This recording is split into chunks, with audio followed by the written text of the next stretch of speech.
In this video, I'm going to be showing you how you can share a Instagram reel to your story. This is straightforward and simple to do, nothing much to it, so it won't take up too much of your time. So on the new Instagram layout, you can see the Reels icon there at the bottom in the center. Tap on the Reels icon. Then you can see it loads up all the Reels.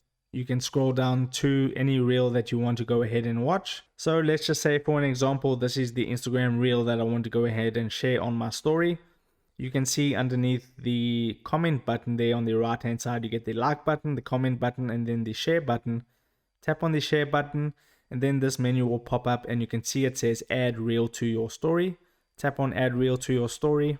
Okay, so for some reason my Instagram app wouldn't load that one, so I need to tap on the share button on this one and then tap on add reel to your story. And then once you tap on add reel to your story, it's going to load up within your stories feature. And then you can go ahead and you can resize it. Now the nice thing about sharing an Instagram Reels onto your story is you can see the video plays on your story. Then you can go ahead and customize it. You can add text if you want. You can fully customize your story however you would like it. Then once you're ready, you just tap on your story and that'll be uploaded to your story. So that's pretty straightforward. If this video helped you out, don't forget to like the video and subscribe for more Instagram tutorials. Take care.